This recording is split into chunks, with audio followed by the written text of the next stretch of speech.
हमारा last class में मन पर्याय ज्ञान शुरू हुआ है ना। तो मन पर्याय ज्ञान आज हम पूरा करेंगे। ट्राई यही रखेंगे कि आज हमें मन पर्याय ज्ञान पूरा करना है। स्क्रीन दिख रही है सभी को? हाँ मैम। जी। देखिए, पिछले क्लास में हमने देखा था कि मन पर्याय ज्ञान का स्वरूप क्या है, मतलब किसे किसे मन पर्याय ज्ञान प्राप्त हो सकता है। तो गौतम गणधर भगवान महावीर से प्रश्न करते हैं कि मन पचवनानम, यानी मन पर्याय ज्ञान का स्वरूप क्या है, वो किसे प्राप्त होगा। उसे लेकर पहली जो बात बताई थी कि ये मनुष्य को प्राप्त होता है या अमनुष्य को प्राप्त होता है। मनुष्य में मनुष्य गति के जीव आते हैं और अमनुष्य में बचे हुए तीन गतियों के जीव आते हैं। ठीक। तो भगवान जवाब देते हैं कि ये मन पर्याय ज्ञान जो है ये मनुष्य को प्राप्त होता है। ठीक। अब चार गतियों में से तीन गतियां तो कम हो गई। फिर दूसरा प्रश्न गौतम गणधर ने भगवान से किया था कि मनुष्य में भी दो प्रकार के मनुष्य है। एक है समूर्छिम जो बिना माता पिता के उत्पन्न होते हैं, और एक है गर्भज जो माता पिता के संयोग से उत्पन्न होते हैं। तो इन दो प्रकार के मनुष्यों में से मन पर्याय ज्ञान की प्राप्ति कौन से मनुष्य को होती है। तो उसके जवाब में भगवान बोलते हैं कि समूर्छिम मनुष्यों को मन पर्याय ज्ञान नहीं होता, मन पर्याय ज्ञान गर्भज जीवों को होता है। देखो, मन पर्याय ज्ञान का विषय जो है ये मन से संबंधित है। तो मन से संबंधित जो सूक्ष्म बातें हैं, जो मन की है, वो वही जान सकता है जिसके पास मन हो, है ना। जिसके पास द्रव्य मन हो सकता है वही मन की चीजों को समझ पाएगा। तो ये तो निश्चित है कि समुचित मनुष्यों के पास मन नहीं होता है। जो द्रव्य मन होता है वो उनके पास नहीं होता है। इस कारण से जो मन पर्याय ज्ञान है ये गर्भज मनुष्य को ही होता है। फिर तीसरा प्रश्न उन्होंने किया था कि गर्भज मनुष्य आप बोल रहे हो, लेकिन गर्भज मनुष्य भी तीन प्रकार के हैं। एक कर्म भूमिज है, एक अकर्म भूमिज है, और एक अंतर्द्विपज है। अब यह प्रश्न जब उन्होंने किया है तो इस प्रश्न से ही क्लियर हो जाता है कि ये तीनों भी प्रकार के जो जीव है, चाहे कर्म भूमिज हो, अकर्म भूमिज हो और अंतर्द्विपज हो, ये सभी गर्भज की कैटेगरी में आते हैं। ठीक। ये सभी गर्भज ही होते हैं। तो इन तीनों में से कौन से गर्भज मनुष्य को मन पर्याय ज्ञान हो सकता है। तो उसमें भगवान कहते हैं कि मात्र कर्म भूमिज जो गर्भज मनुष्य है उनको ही मन पर्याय ज्ञान होता है। अकर्म भूमिज और अंतर्द्विपज गर्भज मनुष्य को मन पर्याय ज्ञान नहीं होता। अब मैं आपसे प्रश्न करती हूँ कि मन पर्याय ज्ञान जो है वो प्रत्यक्ष है या परोक्ष है।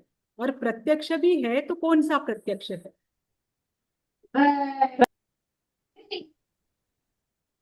मेरी आवाज। प्रत्यक्ष में। हाँ प्रत्यक्ष मैम, सीधे आत्मा से होता है ना। और प्रत्यक्ष में कौन सा प्रत्यक्ष है वो। विकल। हाँ। अब ये जो प्रत्यक्ष विकल्प प्रत्यक्ष अवधि ज्ञान है ये क्षयोपशम के कारण होते हैं, है ना। हाँ। तो क्षयोपशम के कारण होते हैं, आत्म पुरुषार्थ से ये जो ज्ञान है ये प्राप्त होते हैं। तो कर्म भूमिज, अकर्म भूमिज और अंतर्द्विपज, इन तीनों में धर्म में पुरुषार्थ कौन कर सकता है। कर्म कर्म भूमि भूमि। वाला। हाँ। इसीलिए मन पर्याय ज्ञान कर्म भूमिज को होता है, अकर्म भूमिज और अंतर्द्विपज को नहीं होता, क्योंकि वे आत्मा में उतना पुरुषार्थ उस जन्म में तो नहीं कर सकते। ठीक। अभी देखिए, कर्म भूमिज कितने प्रकार के हैं।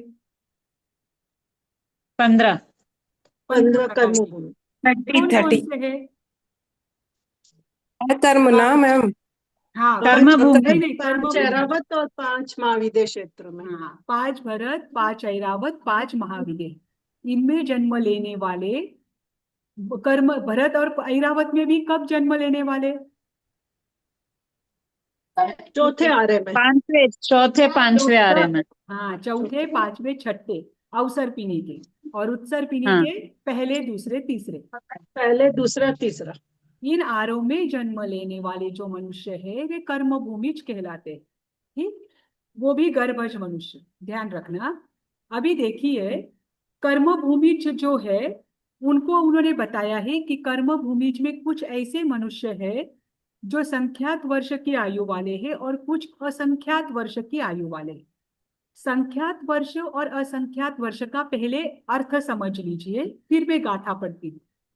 संख्यात वर्ष वो होता है जो आप काउंट कर सकते हैं, लेकिन काउंट भी कहाँ तक? करोड़ वर्ष पूर्व तक। 9 वर्ष से लेकर करोड़ वर्ष पूर्व तक। 9 वर्ष क्यों लिया है 8 वर्ष के ऊपर का, ये आपको आगे समझ में आएगा। बस यहाँ पर संख्यात वर्ष में आप इतना ध्यान रखना कि जो आप गिन सकते हो। ठीक, तो 9 वर्ष से लेकर करोड़ वर्ष, करोड़ पूर्व तक जो परिमाण है यानी जितने वर्ष है वो सब संख्यात वर्ष में आते हैं, और करोड़ पूर्व के आगे जितनी भी संख्या है वो सब असंख्यात वर्ष में आते हैं। ठीक,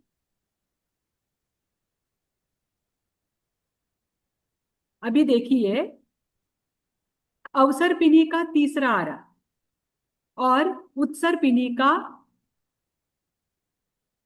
चौथा आरा, मतलब तीसरे आरे का एंड, चौथा आरा है ना। अवसर पिनी का चढ़ता तीसरा आरा और उत्सर पिनी का उतरता तीसरा आरा, ध्यान रखना।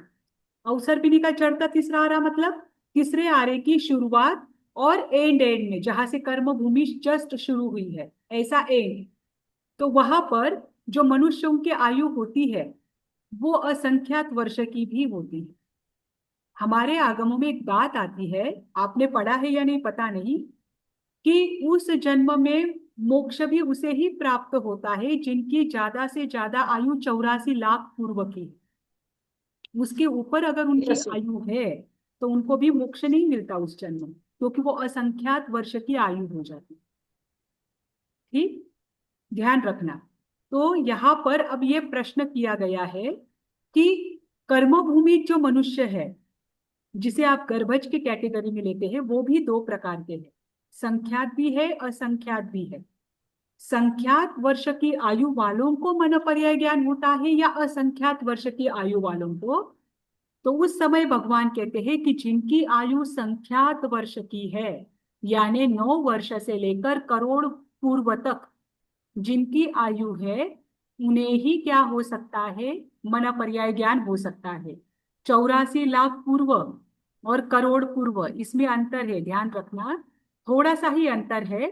करोड़ पूर्व तो थोड़ा छद्मस्त की अपेक्षा से बताया गया है, तो करोड़ पूर्व तक का जिनकी आयु है वो संख्यात वर्ष वाले, इनको ही मन पर्याय ज्ञान की प्राप्ति हो सकती है। ठीक, अभी देखिए गाथा देखिए पहले ये, जयी कम्म भूमिय गभ वक्कंतीय मनुष्यानम, मतलब यदि कर्म भूमिज गर्भ विक्रांतिक जो मनुष्य है यानी गर्भज मनुष्य जो है, किम संख्येच वासाउय कम्म भूमिय गभ वक्कंतीय मनुष्यानम असंख्येच वासाउय कम्म भूमग गभ वक्कंतीय मनुष्यानम। गौतम गंधर्व ने क्या पूछा कि आपने बोल दिया कि कर्मज जो कर्म भूमिज जो गर्भज जीव है उनको क्या होता है? मन पर्याय ज्ञान की प्राप्ति होती है, लेकिन उनमें भी संख्यात वर्ष की आयु वालों को होता है या असंख्यात वर्ष की आयु वालों को होता है? तब भगवान बताते हैं संख्य गोयमा संख्य वासाउय कम्म भूमक गब्ब वकंतीय मनुष्यानम, जो संख्यात वर्ष से युक्त कर्म भूमिज गर्भज मनुष्य है उनको ही मन पर्याय ज्ञान होता है। नो असंख्य वासाउय कम्म भूमक गब्ब वकंतीय मनुष्यानम, असंख्यात वर्षायुषी जो कर्मभूमिज मनुष्य है उनको मन पर्याय ज्ञान नहीं होता। ठीक, देखो संख्यात काल आपको बताया है, ये किताब ही आपके पास है तो आपको समझ में आ जाएगा।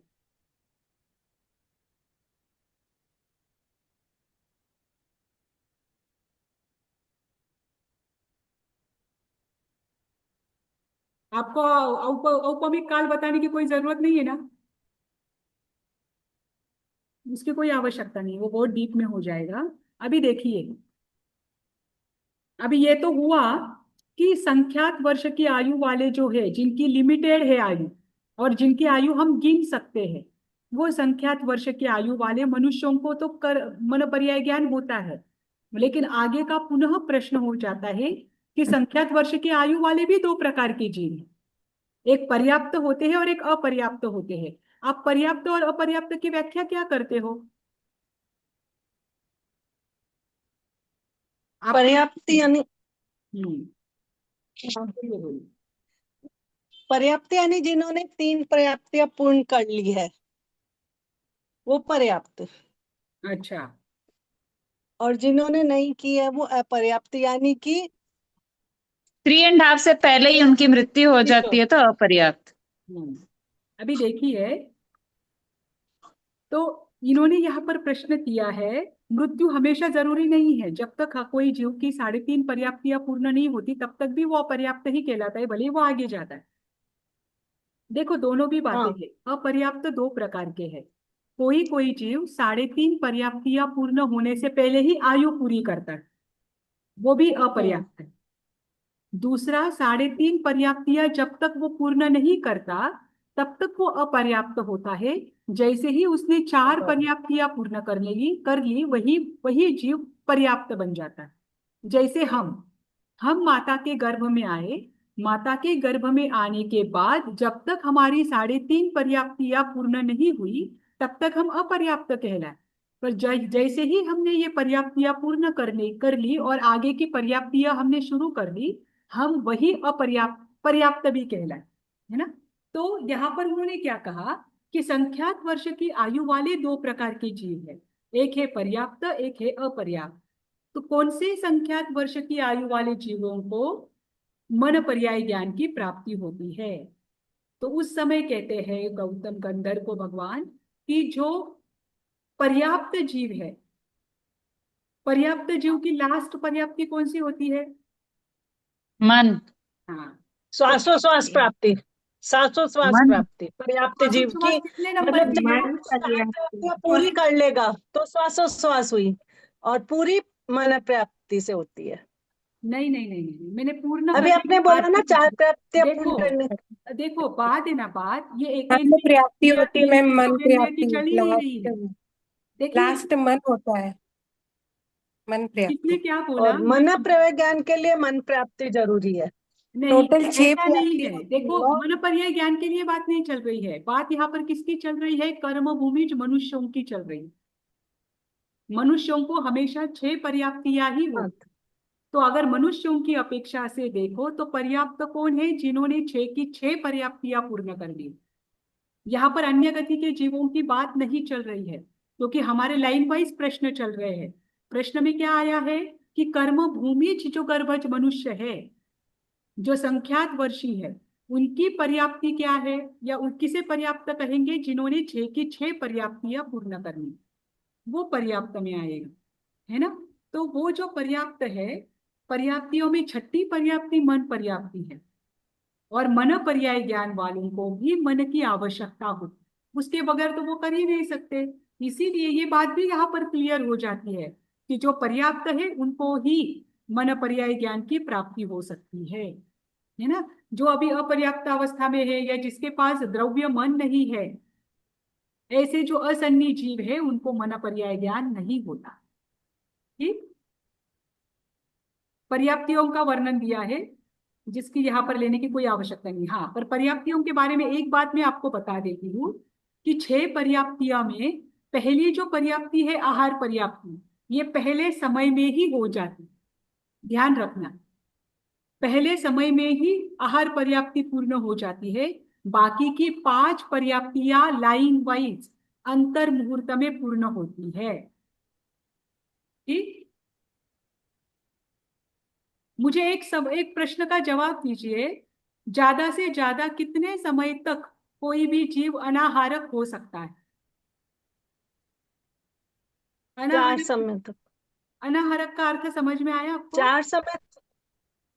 जो हाँ, आहार वो नहीं उसकी करता है। गति पे आधारित रहता है मैम। जैसे कि अगर 2 गति करता है तो 1 समय तक आहारी रहेगा, तो हाँ, ज्यादा ये से ज्यादा ज्यादा से 3 ज्यादा, समय तक। ज्यादा से ज्यादा कितने समय तक वो अनाहारक हो सकता है? सबकी अपेक्षा ही होता है। 3 3 3 हाँ, 3। 3 समय तक वो अनाहारक होता है। ठीक, अभी देखिए, अब इतना हुआ, अभी कौन कौन सी बातें हुई? लाइन वाइज याद रखना है क्योंकि यही प्रश्न आगे आपके आगे रहेंगे। पर्याप्त, फिर संख्यात वर्षायुषी, फिर कर्म भूमिज, फिर गर्भ विक्रांति यानी गर्भज, मनुष्य, और पांचवा मनुष्य। तो आपकी अब गाथा कैसे तैयार होगी? जई, सबसे लास्ट हमने क्या देखा था? पर्याप्त या पर्याप्त? पर्याप्त देखा था। पज्जतग, संखेच वासाउय, कम भूमग, गब्भ वक्कंतीय मनुस्सानम। जब आपने कहा है कि पर्याप्त, संख्यात वर्षायुषी, कर्म भूमिज, गर्भज, मनुष्य को मन पर्याय ज्ञान प्राप्त होता है, लेकिन ये पर्याप्त मनुष्य जो है ये भी 3 प्रकार का होता है। अब गौतम गंधर्व जब इतने डिटेल में आपको पूछ रहे हैं सवाल, आप सोचिए उनको पता नहीं होगा, पर फिर भी वो पूछ रहे हैं। आप देखिए, इससे हमारी क्लियरिटी बढ़ती है। ये हमें समझाने के लिए है कि यहाँ पर हम कहीं भी वक्र न जाए। भगवान महावीर के समूह शरण में जो जीव है, या भगवान महावीर के शासन में जो जीव है ना, ये वक्र और जड़ बुद्धि वाले हैं। उनको हर एक चीज डिटेल में समझानी पड़ती है, और ये हमारे लिए ही पूछा गया है, बताया गया है। अब उन्होंने क्या कहा कि आपने बता दिया कि पर्याप्तक होने चाहिए, पर पर्याप्तक, संख्यात वर्षायुषी, जो कर्म भूमिज, गर्भज मनुष्य है, वो भी 3 प्रकार के हैं। 3 प्रकार के कौन से हैं? समदिट्ठी, मिच्छादिट्ठी, सममिच्छादिट्ठी। बाकी सेम आगे वो शब्द आ जाएंगे। पज्जतग, संकेत, वासव्य, कम्म भूमिय, गब्ब वकंतीय मनुष्यान। कि सम्यक दृष्टि भी होते हैं वे जीव, असम्यक दृष्टि भी यानी मिथ्या दृष्टि भी होते हैं, और मिश्र दृष्टि भी होते हैं। तो कौन से जीवों को मन पर्याय ज्ञान होता है? कौन से जीवों को मन पर्याय ज्ञान होता है? बताइए। सम्यक दृष्टि सम्यक दृष्टि ही जीवों को मन पर्याय ज्ञान होता है। असम्यक दृष्टि और मिश्र दृष्टि जीवों को मन पर्याय ज्ञान नहीं होता। अब मुझे बताइए, कौन कौन से गुण स्थान वाले जीवों को मन पर्याय ज्ञान हो सकता है? जो मिथ्या है उनको नहीं होगा, बाकी हो सकता है सबको। जो मिथ्या है, जो मिथ्या से मिथ्या और सम्यक से गिर मिथ्या। रहे हैं, जो मिश्र में है, जो, ये 3 तो कट ही जाएंगे। आगे का तो मैं आपको सेकंड बता दूंगी। बोर्ड वाले को नहीं हो सकता है, हाँ, बाकी सबको हो छठे से सकता है। छठे से ऊपर वालों को होता है, छठे सिक्स्थ तक से नहीं होता ऊपर। है। हाँ, 6 वो तो के है ही, बाद नहीं छठे से होता। ऊपर वालों को होगा, वो तो आगे के सूत्र में आपका क्लियर होगा ही। लेकिन ये तो निश्चित हुआ कि जो मिश्र में है, जो मिथ्या में है, ये दोनों को भी मन पर्याय ज्ञान प्राप्त नहीं होगा। मतलब पहले 3 गुण स्थान तो कम हो ही गए, है ना। अब अगली जो गाथा आएगी उसमें तो और क्लियर हो जाएगा। इतना ध्यान रखना कि मन पर्याय ज्ञान कभी भी मिथ्या दृष्टि जीवों को नहीं हो, और मिश्र दृष्टि जीवों को भी नहीं है। इसीलिए भी मन पर्याय ज्ञान अवधि ज्ञान से श्रेष्ठ है ना। अभी देखो, अब उन्होंने बोला कि ठीक है, आपने बता दिया कि सम्यक दृष्टि जो जीव है उनको मन पर्याय ज्ञान की प्राप्ति होती है, लेकिन सम्यक दृष्टि जीव भी 3 प्रकार के। अब लाइन वाइज वापस जाना। अब देखो उनका प्रश्न, जई समदिट्ठी पज्जतग, इसमें एक एक शब्द ऐड होता जा रहा है। अगर आपने पहले से गाथा देखी होगी ना, आपको ध्यान में आएगा। पहला जब शब्द था मनुस्सानम, दूसरी गाथा में शब्द था गब्भ वकंतीय मनुस्साना, तीसरी गाथा में शब्द आया कम्म भूमिका गब्भ वकंतीय मनुस्साना, चौथी गाथा में आया संखेच वासव्य कम्म भूमग गब्भ वकंतीय मनुस्साना, पांचवी गाथा में क्या आया? पज्जतग संखेच वासव्य कम्म भूमिया गब्भ वकंतीय मनुस्साना। अब छठी गाथा में आया कि समादिट्ठी पज्जतग संखेच वासव्य कम्म भूमिया गब्भ वकंतीय मनुस्साना। आपने ये बता दिया कि सम्यक दृष्टि पर्याप्तक, संख्यात वर्षायुषी, कर्म भूमिज, गर्भज मनुष्य को मन पर्याय ज्ञान होता है। लेकिन ये सम्यक दृष्टि जो है ना, वो भी 3 प्रकार का। कौन से 3 प्रकार के हैं सम्यक दृष्टि? संयत, असंयत, संयत। संयत का अर्थ क्या हुआ? संयम। संयम जीव, चारित्रधारी। बराबर है, जिन्होंने संयम को ग्रहण किया है वो संयत।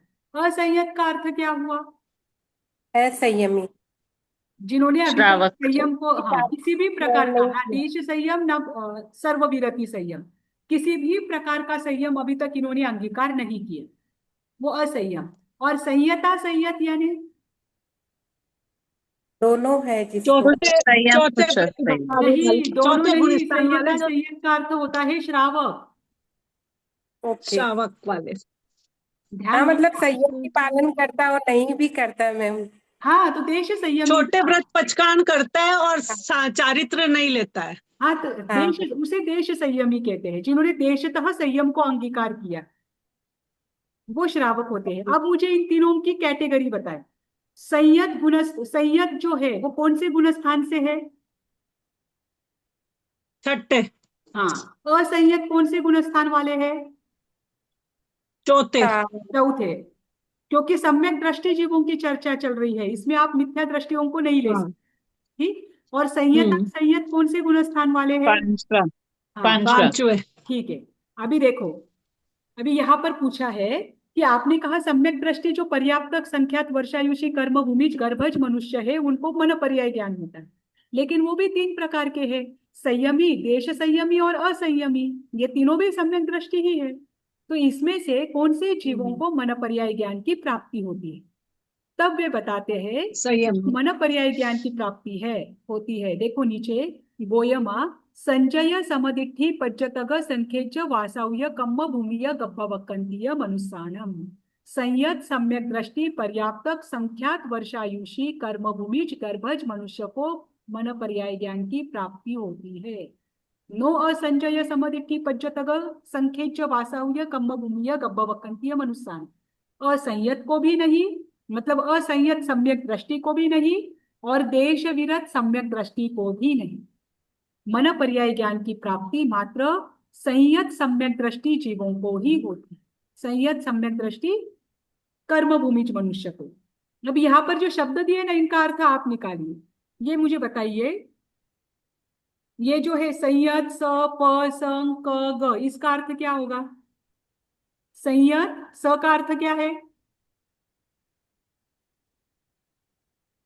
हम गाथा देखते हैं ना, देखो, सबसे पहले सम्यक आपने गाथा में दृष्टि। क्या देखा था? सम मनुष्य। है ना, पीछे संयत से सम्यक चलिए। दृष्टि। मनुष्य।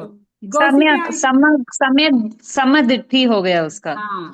सम्यक संयत दृष्टि। सम सम्यक दृष्टि। गौ समदिट्ठी से पज्जतग मतलब पर्याप्त। संखिज संख्यज वासव्य यानी संख्यात वर्षायुषी। कर्म कर्म भूमि भूमि कर्म भूमि कर्म भूमि गर्भज। गर्भज। गब्भवंकंती। हाँ, तो क्या होगा? संयत सम्यक दृष्टि पर्याप्तक संख्यात वर्षायुषी कर्म भूमिज गर्भज मनुष्यों को। ये दिखने में बहुत बड़ी बड़ी गाथाएं हैं, लेकिन सबसे आसान है मन पर्याय ज्ञान।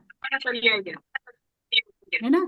तो वह जो मन पर्याय ज्ञान है, वो किसे प्राप्त होगा? संयत सम्यक दृष्टि पर्याप्तक संख्यात वर्षायुषी कर्म भूमिज गर्भज मनुष्यों को उत्पन्न होता है।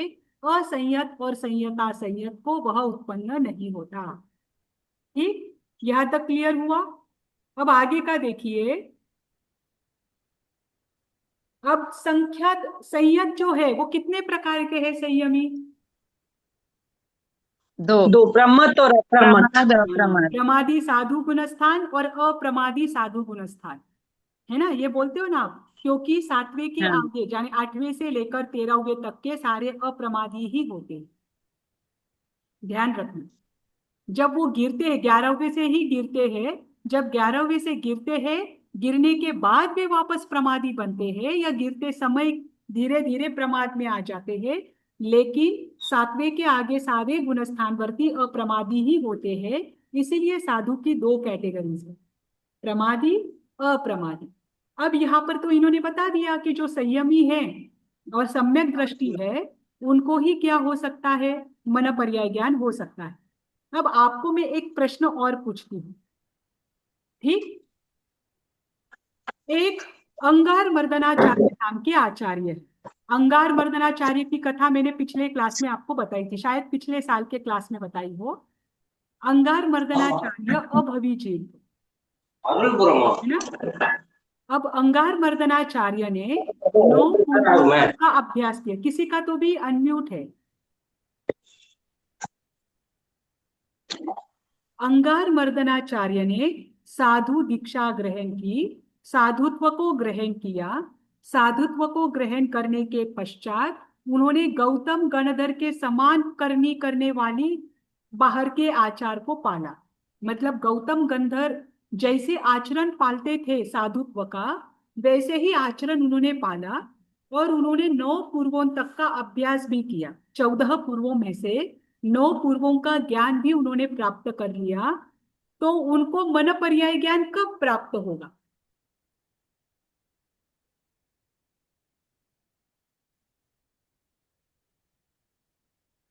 कितने वर्ष में, कितने जन्म बाद, या उस जन्म में होगा या नहीं होगा? उस जन्म में भी हो सकता है ना, क्यों? बिकॉज वो पूरा संयमी थे ना, पालन करते थे पूरा आचार का। मन प्रज्ञान 14 पूर्व वाले को ही हो सकता है, 9 पूर्वी वाले को नहीं होगा। इसका जब मतलब तक जो वो 14 गाथाएं, पूर्व का इसका अगर ज्ञान मतलब, प्राप्त इसको में अभी मैं आपको एक बात बताती हूँ। इसका मतलब जो पीछे मैंने गाथाएं बोली ना, उसमें आपका ध्यान ही नहीं था, या उसमें आपने उपयोग लगाया नहीं। देखो, पहली ही बात आई थी कि जो सम्यक दृष्टि है उनको ही मन पर्याय ज्ञान। स्टक हो गया ना। जी, नहीं नहीं हुआ, मैम बोल रहे हैं नहीं हुआ आ स्टक। रही है आवाज। मेरी आवाज आ रही है क्या? आ रही है मैम, ये आ रही है। हाँ। आ रही है मैम। मैंने संयम के पूर्व एक शब्द आपको गाथा में आया था, गाथाओं को ध्यान से पढ़ना, भले ही आपको रिपीटेशन लगे लेकिन उसमें बहुत सारी शंकाओं का समाधान हो जाता है। उसमें ही शब्द आया था कि जो सम्यक दृष्टि है उसे ही मन पर्याय ज्ञान होता है, मिथ्या दृष्टि वालों को मन पर्याय ज्ञान नहीं होता। अब अभी जीव सम्यक दृष्टि है या अभी है, मिथ्या अब दृष्टि अभी है? तो होगा ही अब अब अभी अभी ये तो सम्यक, होगा ही नहीं उनकी उनका तो मिथ्या सम्यक दृष्टि दृष्टि है है। ही नहीं। तो वो 9 मिथ्या पूर्वों का भी हमें दृष्टि दृष्टि ज्ञान नहीं है प्राप्त मैम। कर ले फिर भी उनको मन पर्याय ज्ञान नहीं हो सकता, क्योंकि वो नहीं। भले ही बाहर दिखाने के लिए संयम का पालन कर रहे हैं लेकिन अभी तक वो सम्यक दृष्टि ही नहीं है, और वो होंगे भी नहीं कभी, क्योंकि वो अभवी जीव है। तो उनको मन पर्याय ज्ञान की प्राप्ति हो सकती है क्या? नहीं। नहीं हो सकती। इसलिए गाथाओं को ध्यान रखिए और गाथाओं में उपयोग लगाइए कि उन्होंने ऐसा क्यों कहा, यहाँ पर ये शब्द क्यों आया। वहां पर सम्यक दृष्टि दिया है तो सम्यक दृष्टि में सारे साधु जी नहीं आएंगे, या सारे साधु जी सम्यक दृष्टि होते हैं ऐसा जरूरी नहीं है। इसलिए तो उन्होंने एक एक बात खोल खोल कर रखी है। गौतम गंधर्व को ये प्रश्न पूछने की कोई जरूरत नहीं थी, उनको सब पता है ना। पर ये हमें समझ में आए कि कुछ द्रव्यलिंगी भी साधु होते हैं जिनका मात्र वेश होता है, पर इसका अर्थ ये नहीं है कि वो सम्यक दृष्टि है। और जब तक कोई साधु साधुपने में होकर सम्यक दर्शन को प्राप्त नहीं करता तब तक वो मन पर्याय ज्ञान को प्राप्त नहीं कर सकता। ठीक। अभी इसमें देखो बताया है कि आपने संयम तो बता दिया कि जो साधु है जिन्होंने पंच महाव्रतों को ग्रहण किया है उनको मन पर्याय ज्ञान की प्राप्ति होती है। लेकिन साधु भी 2 प्रकार के हैं। अब यहाँ पर चर्चा हो रही है, साधु 2 प्रकार के कौन से हैं? प्रमत्त और अप्रमत्त, प्रमादी और अप्रमादी। अब गाथा आप अपने मन से बनाना, प्रश्न आप अपने मन से बनाना। देखो, पिछली गाथा देखिए। अब यहाँ पर आप प्रश्न बनाइए। गौतम गंधर्व प्रश्न कर रहे हैं कि भगवान आपने बता तो दिया कि एक संयमी जो सम्यक दृष्टि पर्याप्त संख्यात वर्षायुषी साधु जो है या कर्म भूमि गर्भज मनुष्य जो है उनको मन पर्याय ज्ञान की प्राप्ति होती है, लेकिन प्रमत्त जीव को होती है या अप्रमत्त जीव को होती है? ये प्रश्न आप प्राकृत में आप बनाना। कैसे होगा बोलो? यहाँ जय के बाद अब कौन सा शब्द जुड़ेगा?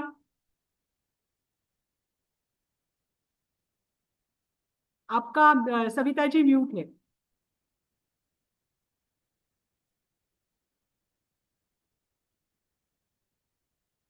किम आता है मैम, क्या के लिए? नहीं नहीं नहीं नहीं नहीं नहीं, अरे गाथा सेम तो है। देखो यहाँ पर समदिक्ठी शब्द जुड़ गया। समदिक्ठी के बाद हमने किसकी गाथा देखी? संयम और असंयम की देखी। तो यहाँ पर संजय शब्द जुड़ जाएगा। देखो अब क्या होगा प्रश्न? जयी संजय, आपने क्या कहा कि संयत सम्यक दृष्टि को क्या होगा? मन पर्याय ज्ञान होगा, है ना। तो अब यहाँ पर अगली गाथा में मात्र एक संजय शब्द जुड़ जाएगा। गाथा क्या बनेगी? जयी संजय समदिट्ठी पज्जतग संखेच वासाउय कम्म भूमिय गभ वक्कंतीय मनुस्सानम किम। अब संजय के प्रकार कौन से बताए उन्होंने? दो, प्रमादी अप्रमादी। तो वो यहाँ पर प्रश्न क्या पूछेंगे? किम पमत्त संचय समदिट्ठी पज्जतग संखेज्य वासाव्य कम्म भूमिया गब्भवक्कन्तीय मनुस्सानम अपमत्त संचय समदिट्ठी पज्जतग संखेज्य वासाव्य कम्म भूमिया गब्भवक्कन्तीय मनुस्सानम। देखो उनका प्रश्न क्या रहेगा। जयी, आपने कहा संजय सम्यक दृष्टि पर्याप्तक संख्यात वर्षायुषी कर्मभूमिज गर्भज मनुष्य को मन पर्याय ज्ञान होता है। अब ये संख्यात संयत जो है ये दो प्रकार के हैं, उसमें से किसको मन पर्याय ज्ञान होगा? किम पमत्त संजय समदिट्ठी पज्जतग संखेच वासव्य कम्म भूमिया गब्भवक्कन्तीय मनुस्सानम किम अपमत्त संजय समदिट्ठी संखेच वासव्य कम्म भूमिया गब्भवक्कन्तीय मनुस्सानम। क्या प्रमत्त संयत को होगा या अप्रमत्त संयत को होगा? अब आप बताओ किसे होगा, प्रमत्त संयत को होगा या अप्रमत्त संयत को होगा?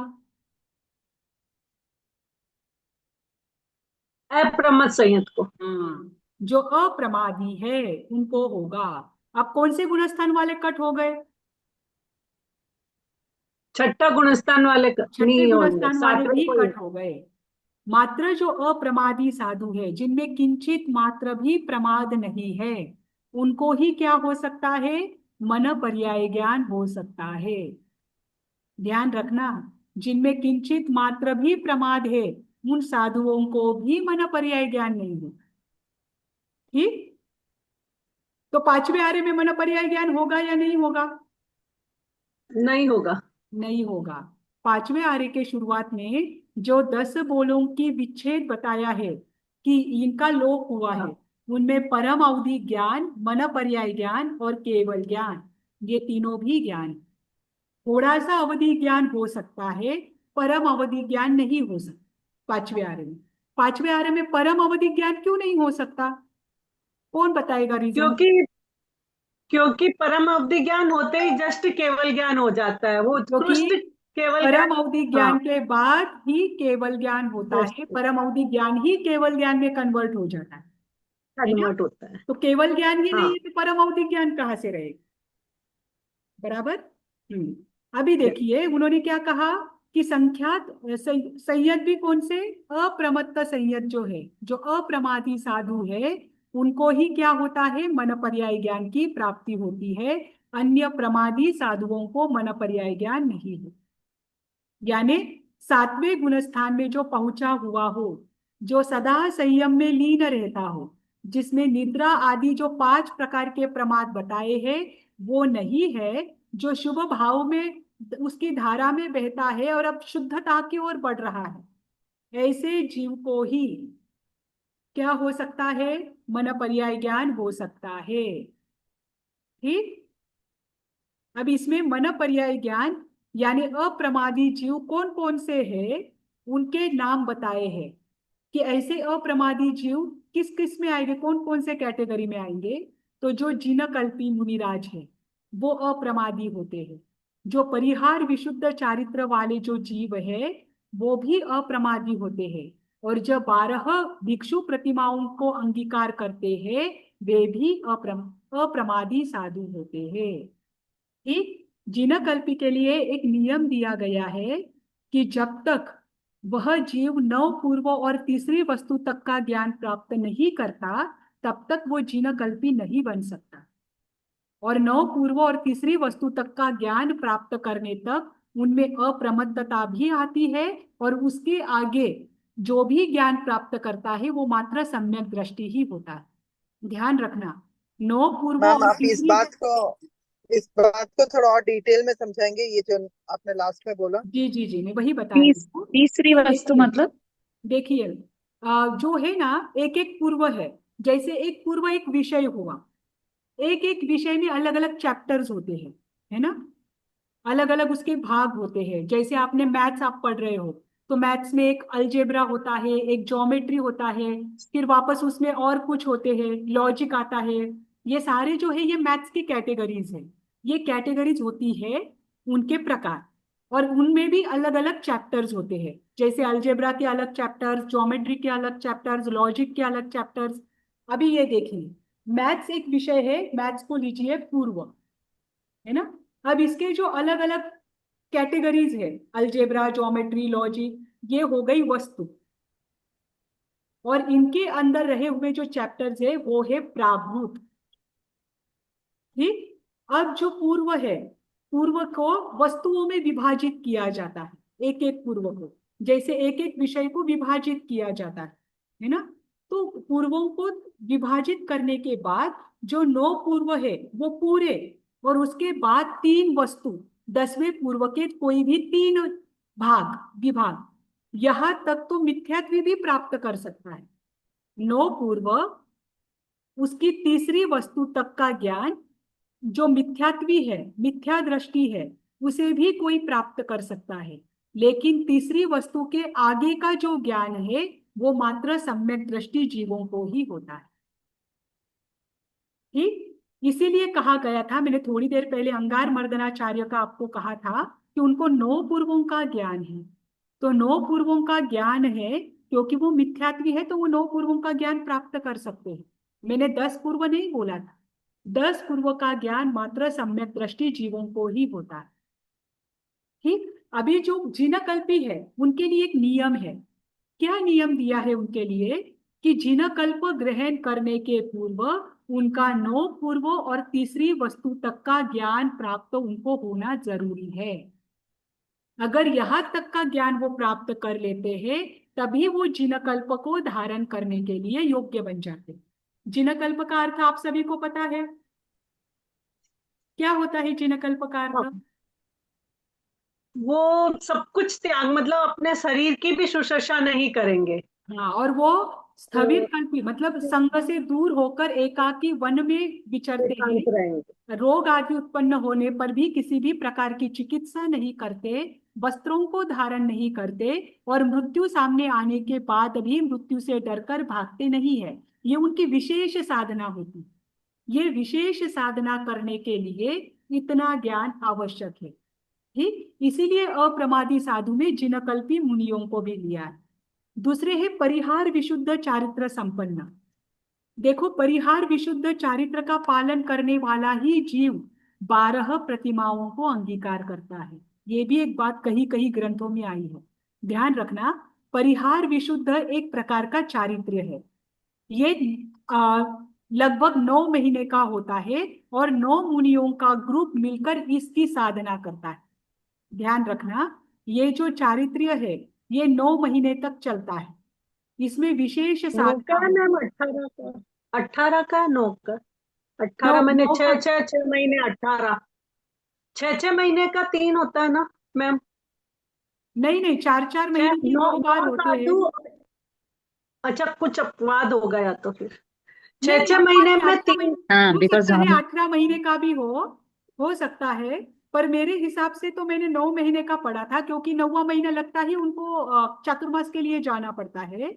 इस हिसाब से मैंने 9 महीने का मेरे दिमाग में था। फिर भी मैं एक बार क्लियर करके बताती हूँ, क्योंकि आपने 6 6 महीना बोला है, अब मुझे भी 6 है मैम, 6 6 6 है मैम, 6 अच्छा, तो 6 फिर है। मैं देख कर बताती हूँ। अगर 6 6 6 होगा तो 18 महीने का होगा। हाँ मैम, 9 साधु होते हैं ना, तो 4 एक बार करते हैं 6 हाँ महीने, फिर बराबर। दूसरे 4 करते हैं, फिर जो वाचना हाँ वाले होते हैं ना, वो मतलब क्रिया करते एक हैं, एक दूसरा अकेला फिर अकेला वाचनाचार्य बन। 6 महीने करता है, हो सकता है, बराबर। हाँ, 18 इसलिए महीने का 6 ये, का। हाँ बराबर बराबर हो सकता है, क्योंकि मेरे अभी दिमाग में नहीं था, उपयोग में नहीं था। ये सही भी है। तो 18 महीने का ये परिहार विशुद्ध चारित्र होता है, जिसमें 9 साधु मिलकर ये साधना करते हैं। ठीक। इसमें भी आप ध्यान रखना, परिहार विशुद्ध चारित्र भी कोई भी अंगीकार नहीं करता है। इनको भी 9 पूर्व और तीसरी वस्तु तक का ज्ञान होना जरूरी है। इनके लिए भी ये नियम है। ऐसे दीक्षा ही लेते कोई परिहार विशुद्ध चारित्र का पालन नहीं कर सकता। ठीक। इसके लिए ये भी सम्यक दृष्टि जीव और अप्रमादी जीव होने की संभावना अधिक होती है। ठीक। और उसके बाद प्रतिमाधारी,